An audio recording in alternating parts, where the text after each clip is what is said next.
வணக்கம் மக்களே. இன்றைக்கி ஒரு விஷயம் பேச போகிறோம். எப்படின்னு கேட்டிங்கன்னா, குடும்பங்கள் எல்லாம் ஒற்றுமையாக இருக்கணும். அதை பற்றி தான் நம்ம பேச போகிறோம்.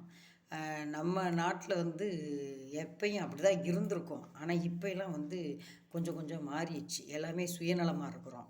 அதாவது நம்ம சம்பாதிக்கணும், நம்ம பெரிய ஆளாக வரணும், அவங்கள கவனிக்கக்கூடாது, அப்படி இருக்கக்கூடாது. ஆனால் கேரளாவில் பார்த்தீங்கன்னு வச்சுக்கோங்களேன், பண்டிகைகளில் வந்து அவங்க எந்தெந்த நாட்டில் இருக்காங்களோ, அமெரிக்காவில் இருப்பாங்க, துபாயில் இருப்பாங்க, கனடாவில் இருப்பாங்க, பெங்களூரில் இருப்பாங்க, தமிழ்நாடு எல்லா பக்கம் பிழைக்க போயிடுறாங்க அவங்க.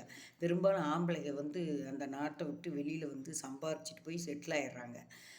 அப்படி படிப்பு இல்லை, ஆனால் படிப்பு கம்மி தான். 10th படித்தோன்னே போயிடுறாங்க. 10th படித்தோன்னே father ஆக்கிடுறாங்க. எல்லாம் அதை அவங்க வந்து எதிர்பார்க்குறது வருமானத்தோடு வாழணும், கஷ்டப்படக்கூடாது அப்படின்னு நினைக்கிறாங்க அந்த நாட்டில்.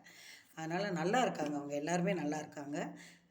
அவங்க எப்படின்னா பார்த்தீங்கன்னா, விசேஷத்துக்கு வந்து ஒரு திருவிழா, நம்ம திருவிழான்னு சொல்கிறத அவங்க பெருநாள்னு சொல்கிறாங்க. அப்போ வந்து அவங்க ரிலேஷன் எல்லாத்தையும் கூப்பிட்டு சந்தோஷமாக மகன், மக, பேரன், பேத்தி, அப்புறம் பார்த்திங்கன்னா அவங்களோட கணவரோட உறவுகள், இந்த மாதிரி அந்த அந்த பெண்ணுகளோட அம்மா, அப்பா அத்தனை பேரையும் கூப்பிட்டு நல்லா காலையில் வந்து பலகாரங்கள் கொடுத்து, மதியம் வந்து நல்லா கறி, ஃபுல் அண்ட் ஃபுல் கறி தான். எல்லா கறியும் வச்சு சமைச்சு அப்படி ஜாலியாக என்ஜாய் பண்ணி குடும்பமாக உட்காந்து அந்த டேபிளில் அவ்வளவு அருமையாக கொண்டாடுறாங்க. நம்ம வந்து அந்த இதை வந்து கொஞ்சம் கொஞ்சமாக மறைஞ்சிட்டு வரோன்னு நினைக்கிறேன்.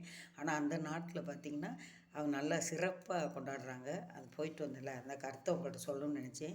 நம்ம எப்பயும் விட்டுறோம். இப்போ கிராமங்கள்லாம் பார்த்திங்கன்னா பொங்கலுக்கு வந்து சொந்தக்காரங்கள்லாம் கூப்பிடுவாங்க. தீபாவளியெல்லாம் பெரும்பாலும் கிராமங்களே கொண்டாடுறது இல்லைங்க. நம்மளும் வந்து குடும்ப ஒற்றுமையாக இருக்கணும்.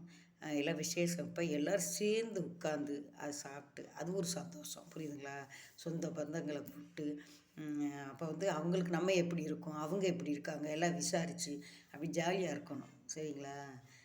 அதான் இதை தான் சொல்ல வந்தேன் உங்கள்கிட்ட. பிடிச்சிருந்தா லைக் பண்ணுங்கள், சப்ஸ்கிரைப் பண்ணுங்கள், ஷேர் பண்ணுங்கள். நன்றி, வணக்கம்.